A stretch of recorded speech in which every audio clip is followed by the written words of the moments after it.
Berikutan situasi pandemik COVID-19 yang masih belum stabil di rantau ini, negara Brunei Darussalam akan menghoskan sidang kemuncak ASEAN ke-38 dan ke-39 dan sidang-sidang kemuncak berkaitan secara maya melalui persidangan-persidangan video.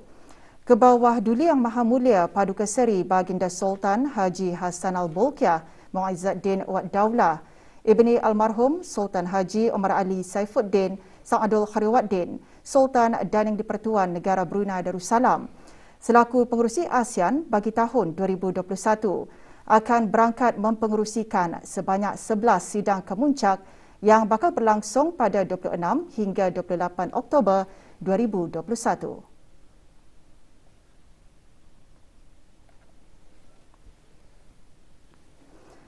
Sidang kemuncak ASEAN bertemakan We Care, We Prepare, We Prosper.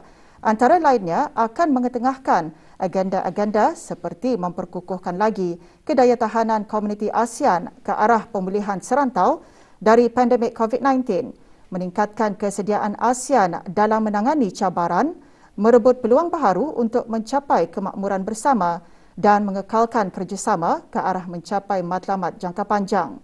Sidang kemuncak ASEAN ke-38 dan ke-39 dan sidang-sidang kemuncak berkaitan dijangka akan disertai oleh para pemimpin ASEAN dan rakan-rakan dialog ASEAN seperti Republik Rakyat China, Jepun, Republik Korea, Republik India, Amerika Syarikat, Australia dan Persekutuan Rusia.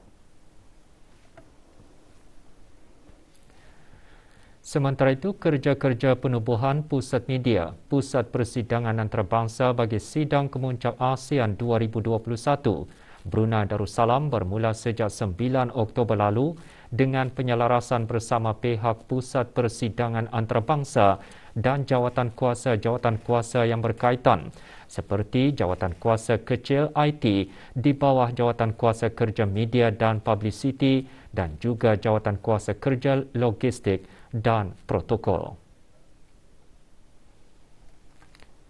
Pusat Media menempatkan ruangan kerja bagi media-media yang telah berdaftar yang mempunyai kemudahan sekretariat serta peralatan teleconferencing yang membolehkan perbincangan dapat dibuat secara dalam talian. Gambar dan video rasmi dapat diperoleh di galeri laman sesawang ASEAN www.asean2021.bn. Info kit media dengan menggunakan kod QR juga diberikan yang mengandungi maklumat antaranya logistik, nombor-nombor kecemasan dan maklumat keadaan semasa berhubung COVID-19. Memandangkan situasi COVID-19 pada masa ini, jumlah keberadaan media secara fizikal di Pusat Persidangan Antarabangsa adalah terhad dan media akan bertugas secara berjadual mengikut prosedur operasi standard yang dikeluarkan Kementerian Kesihatan. Hanya media yang mempunyai warna kod Blue Health hijau dan kuning dibenarkan berada dalam pusat media.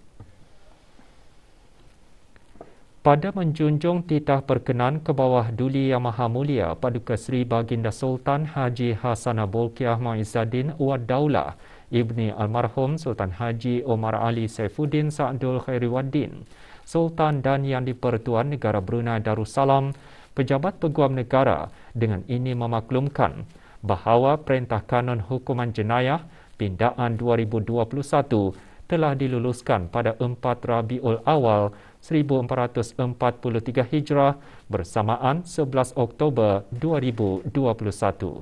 Perintah berkenaan adalah mengenai pindaan kepada penggal 17 Kanun Hukuman Jenayah berkaitan dengan kesalahan terhadap harta benda. Perintah Kanun Hukuman Jenayah Pindaan 2021 adalah salah satu daripada langkah-langkah yang diambil oleh Kerajaan Kebawah Duli Yang Maha Mulia Paduka Seri Baginda Sultan dan Yang di-Pertuan Negara Brunei Darussalam untuk membendung peningkatan kes yang menjejaskan perkhidmatan utama seperti mencuri kabel.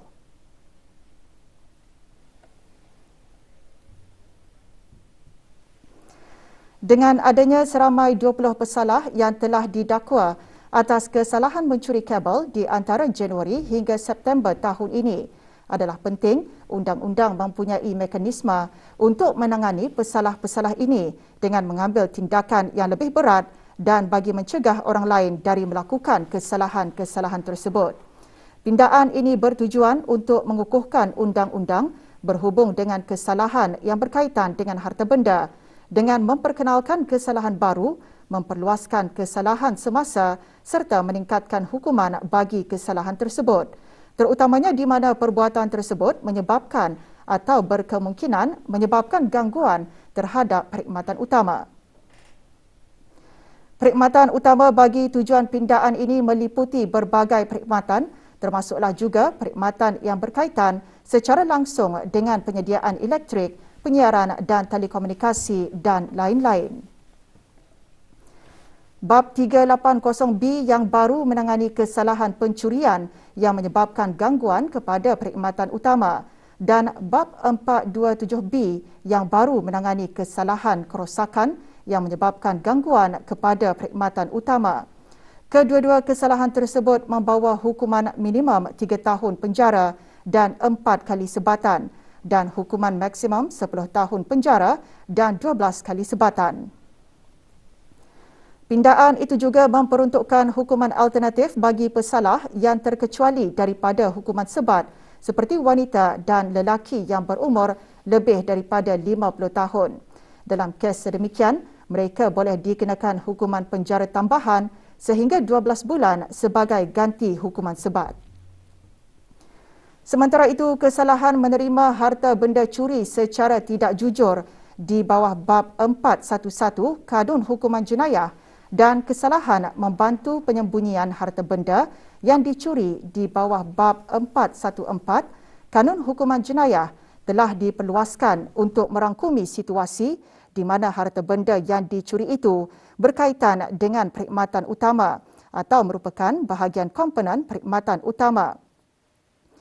Jika kesalahan di bawah Bab 411 atau Bab 414 telah dilakukan yang melibatkan harta benda curi yang berkaitan dengan perkhidmatan utama atau bahagian komponen perkhidmatan utama, pindaan ini memperuntukkan bahawa pesalah akan menghadapi hukuman penjara maksimum yang lebih tinggi selama 10 tahun, denda atau kedua-duanya sekali. Hukuman penjara yang dikenakan adalah lebih berat daripada kesalahan yang tidak melibatkan harta benda yang berkaitan dengan perkhidmatan utama.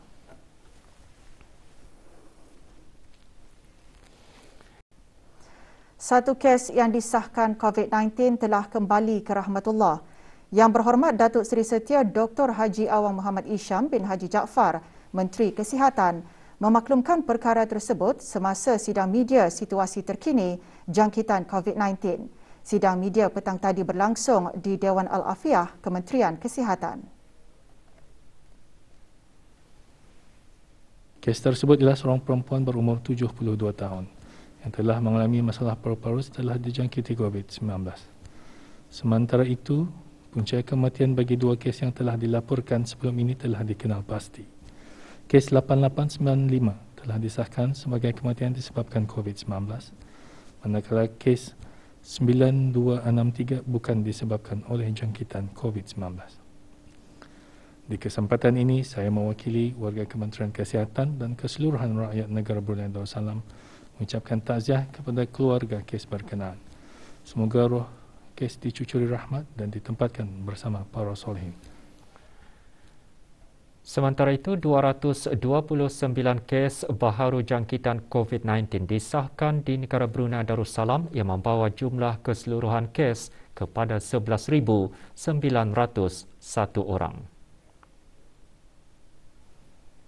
Terdapat 53 tambahan kes baru kepada 14 kluster aktif yang sedia ada pada hari ini, yang merupakan kontak-kontak terdekat kepada beberapa kes positif sebelumnya. Sementara itu, terdapat 2 kluster baru telah dikesan yang melibatkan 13 kes. Kedua-dua kluster ini adalah merupakan kluster kediaman. 5 kluster pula telah ditutup setelah tidak ada kes dikesan di dalam kluster berkenaan selama 28 hari. Kluster-kluster yang ditutup ialah kluster 4 Store Vessel, kluster 3774, kluster 3965, kluster 5390 dan kluster 5499. Oleh yang demikian, jumlah kluster yang aktif adalah 167 kluster. Selain itu, terdapat satu kes import yang tiba ke negara Brunei Darussalam dari Manila melalui Singapura dengan menaiki penerbangan Singapura SQ146 pada 10 Oktober 2021. Dalam pada itu terdapat 162 kes baru yang masih dalam siasatan bagi mengenal pasti sumber jangkitan. 277 kes telah disahkan sembuh yang membawa jumlah kes yang sembuh di negara Brunei Darussalam kepada 9,368 kes. Manakala jumlah kes aktif ialah sebanyak 2,452 kes. Di kalangan kes-kes yang sedang ada dalam rawatan sekarang, 6 kes adalah dalam kategori 5 dan sedang dirawat di unit rawatan intensif. Kesemua mereka memerlukan bantuan mesin pernafasan ataupun artificial ventilation dan 3 daripadanya juga memerlukan bantuan mesin tambahan hadlang mesin ataupun ECMO. Sementara itu, 18 kes lain dikategorikan dalam kategori 4, iaitu yang memerlukan bantuan oksigen dan adalah di bawah pemantauan rapi. Dalam tempoh 24 jam yang lalu, sebanyak 3,529 sampel telah diuji bagi virus SARS-CoV-2 yang membawa jumlah keseluruhan ujian makmal dijalankan sejak Januari 2020 kepada 468,587 ujian. Pada sidang media tersebut, Menteri Kesihatan juga memaklumkan pada 22 Oktober 2021, sebanyak 399 orang telah menerima suntikan vaksin COVID-19. Ini bermakna di bawah program vaksinasi kebangsaan sebanyak 347,147 orang telah menerima satu dos vaksin COVID-19 iaitu 80.7% daripada jumlah penduduk negara. Manakala 241,059 orang telah melengkapkan 2 dos vaksin COVID-19 iaitu 56.1% daripada jumlah penduduk negara. Sementara itu, hasil daripada pemantauan agensi-agensi penguatkuasaan yang dilakukan semalam semasa larangan keluar rumah daripada jam 8 malam hingga 4 pagi tadi, sebanyak 23 pelanggaran arahan tersebut di seluruh negara telah dikeluarkan denda kompaun, di mana 10 daripadanya adalah pelanggaran arahan untuk berada di rumah. Dalam pada itu, hasil tindakan pihak penguatkuasaan di hari ke-19 operasi pulih mencatatkan 23 denda kompaun dikeluarkan.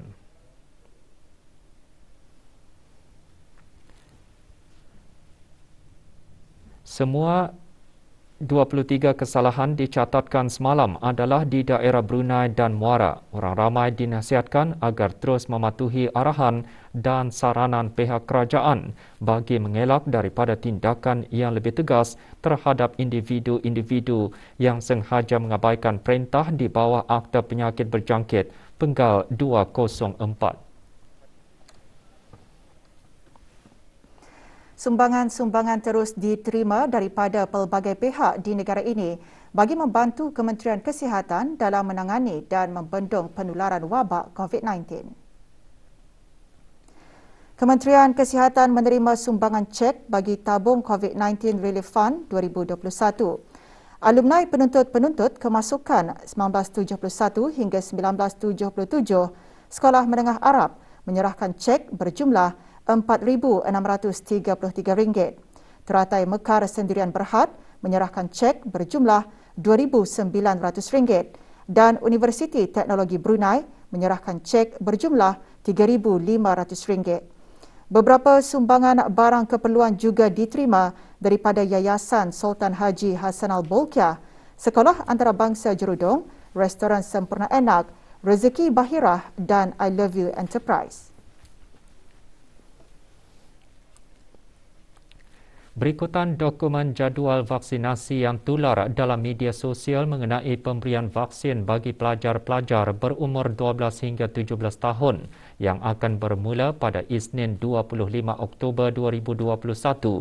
Kementerian Pendidikan memaklumkan kementeriannya belum ada mengeluarkan jadual rasmi vaksinasi pelajar-pelajar berkenaan.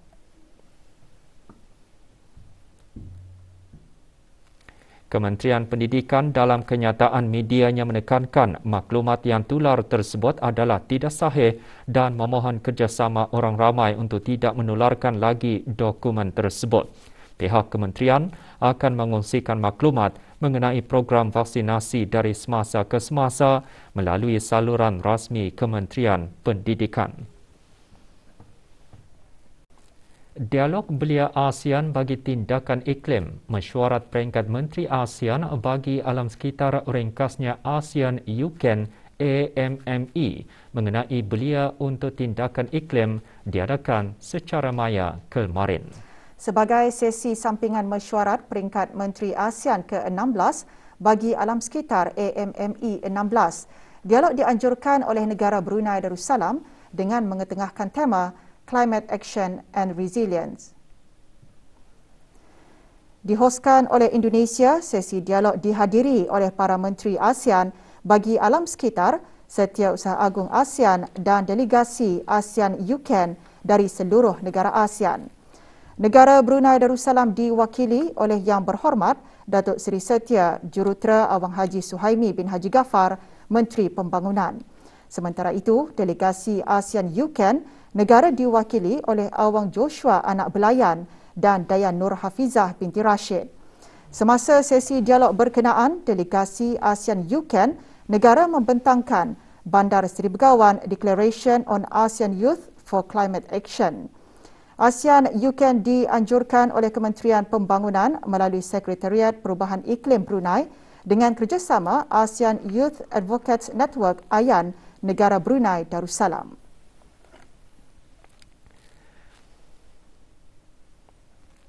Sempena sambutan Maulid Nabi Muhammad sallallahu alaihi wasallam, Majlis Belia Brunei mengadakan kuliah Jumaat secara maya. Kuliah bertajuk Tarbiyah Rasulullah Membawa Rahmat dalam Berkeluarga menekankan bagaimana Rasulullah sallallahu alaihi wasallam seorang pemimpin yang dapat dijadikan contoh terbaik dalam mendidik keluarga baginda tanpa mengabaikan kepentingan berkeluarga agar menjadi keluarga sakinah, mawaddah dan rahmah. Antara yang menyertai kuliah tersebut, Yang Berhormat Major Jeneral Bersara Datuk Paduka Seri Awang Haji Aminuddin Ihsan bin Pihin Orang Kaya Saiful Molok Datuk Seri Paduka Haji Abidin, Menteri Kebudayaan Belia dan Sukan, dan Yang Berhormat Dayang Khairunisa binti Awang Haji Asyari, Ahli Majlis Mesyuarat Negara selaku Yang di-Pertua Majlis Belia Brunei. Institusi Beraja telah berjaya membawa Brunei menikmati perpaduan, keamanan dan kemakmuran. Mufti Kerajaan menjelaskan tanpa perpaduan, hidup berkeluarga, hidup berjiran, hidup bermasyarakat maupun hidup bernegara akan pincang. Yang Berhormat Pihin Datu Seri Maharaja Datuk Paduka Seri Setia Dr. Ustaz Haji Awang Abdul Aziz bin Junaid menjelaskan perkara tersebut ketika menyampaikan ucapan dalam talian di Darul Ifta Brunei Darussalam bagi persidangan antarabangsa perpaduan Islam ke-35 tahun mengenai perpaduan Islam, keamanan dan mengelakkan perpecahan serta pertikaian dalam dunia Islam. Persidangan diadakan dalam bentuk webinar dan melalui ruang siber yang berpusat di Republik Islam Iran. Menurut Mufti Kerajaan, sejarah Islam membuktikan bahawa Rasulullah sallallahu alaihi wasallam telah menyatukan atau mempersaudarakan kabilah Aus dan Khazraj. Ini kerana tugas dan tanggungjawab yang baginda bawa tidak mungkin dapat direalisasikan melainkan dengan wujudnya ikatan yang kuat antara sesama umat Islam. Yang Berhormat Pihin seterusnya menegaskan di bumi Brunei Darussalam dapat menikmati keharmonian hidup dan perpaduan bermasyarakat dan bernegara sekalipun terdapat perbezaan agama, budaya dan latar belakang sosial. Persidangan antara lain bertujuan mewujudkan perpaduan dan kesetiakawanan dalam kalangan umat Islam dan mengemukakan penyelesaian praktikal untuk mencapai perpaduan Islam dan ummah Islam yang bersatu di dunia Islam. Persidangan disertai oleh ratusan cendekiawan, ulama dan para pemikir Islam dari pelbagai negara. Penyertaan mufti kerajaan dalam persidangan tersebut atas undangan Tuan Yang Terutama Dr. Hamid Syahriari, Setiausaha Agung Forum Dunia bagi Proximity of Islamic Schools of Thought.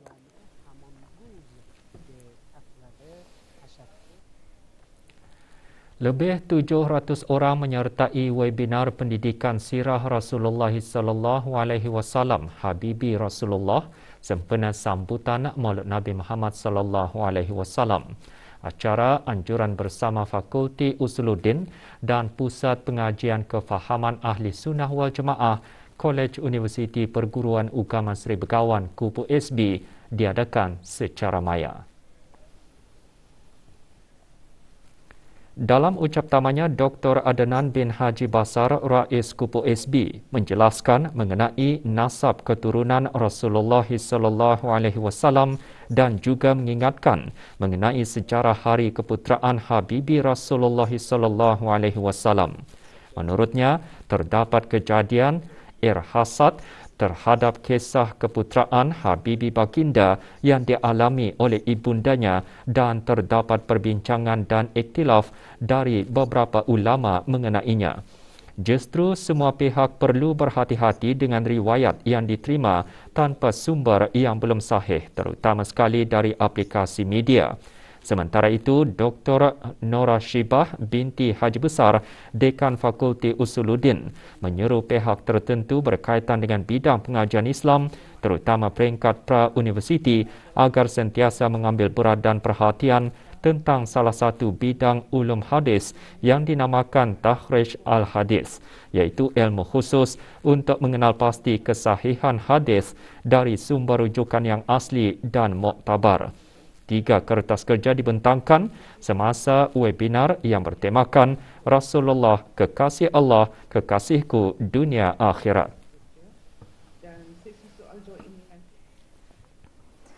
Pihak kerajaan terus menunjukkan keprihatinan dan membantu rakyat dan penduduk yang mengalami musibah di negara ini.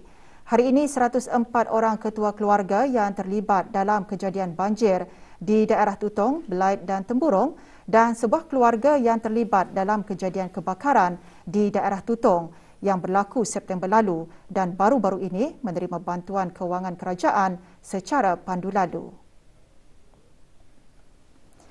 Di daerah Tutong, majlis penyerahan diadakan di Dewan Kemasyarakatan Seram Bangun, Kampung Sengkarai. Penyerahan bantuan disampaikan oleh Dayang Saidah binti Haji Wahid, Timbalan Setiausaha Tetap Kemasyarakatan, Kementerian Kebudayaan Belia dan Sukan, kepada 83 orang ketua keluarga yang terlibat dalam kejadian banjir dan sebuah keluarga yang terlibat dalam kejadian kebakaran rumah.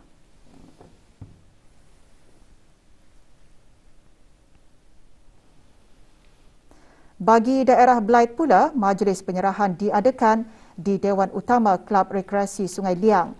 17 orang ketua keluarga yang terlibat dalam kejadian banjir menerima sumbangan yang disampaikan oleh Dayang Hajah Nuridah binti Haji Abdul Hamid, Pemangku Pengarah Bahagian Perkhidmatan Sosial Kementerian Kebudayaan Belia dan Sukan. Manakala di daerah Temburong, bantuan disampaikan oleh Mirani Floridzah binti Abdul Rahman, Pemangku Timbalan Pengarah Japim, kepada 4 orang ketua keluarga yang terlibat dalam kejadian banjir. Majlis penyerahan diadakan di kawasan letak kereta bangunan pejabat daerah Temburong.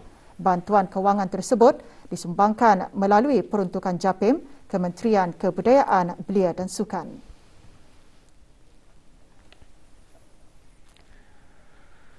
Usaha membendung penularan wabak COVID-19 di negara ini juga menggunakan pendekatan vaksin ketuhanan.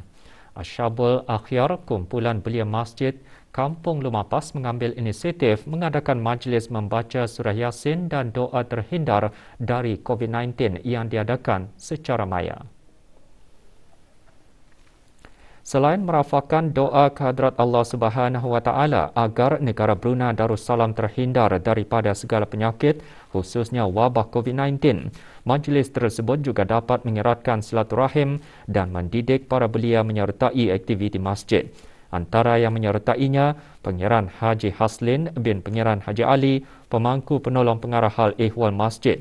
Acara juga diisikan dengan tazkirah Belia Cintai Rasulullah yang disampaikan oleh Awang Haji Muhammad Khairul Muaz bin Haji Sibu Daud, Belia Masjid Muhammad Kampung Serusuk.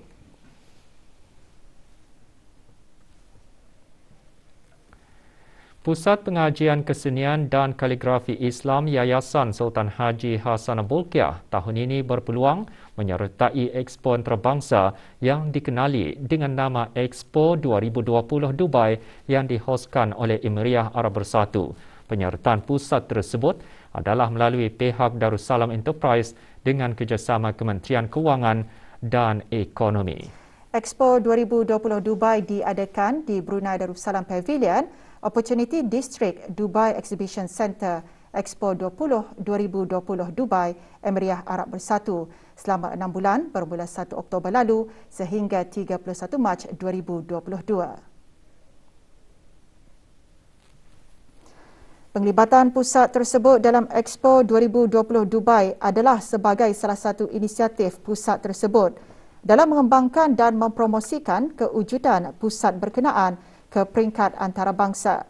Sebanyak 19 buah karya kaligrafi yang dihasilkan oleh pusat berkenaan telah dipilih untuk dihantar ke Emiria Arab Bersatu dengan tujuan untuk dipamerkan dan juga untuk jualan.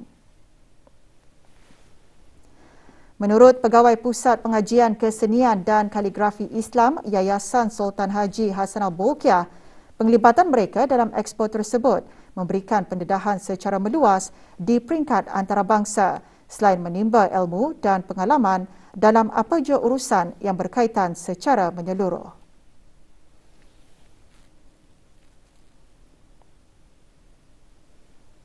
...6,695 orang telah pun mengunjungi Brunei Pavilion Expo 2020 Dubai yang terdiri daripada pelbagai lapisan masyarakat. Mereka sangat teruja dan seronok apabila berpeluang untuk mendapatkan tulisan khat tangan daripada penulis khat tempatan yang berkemahiran daripada pusat kaligrafi walaupun hanya di dalam sekeping kertas bersaiz kecil. 232 paket rokok dirampas hasil daripada rondaan operasi yang dilaksanakan oleh gabungan agensi beruniform.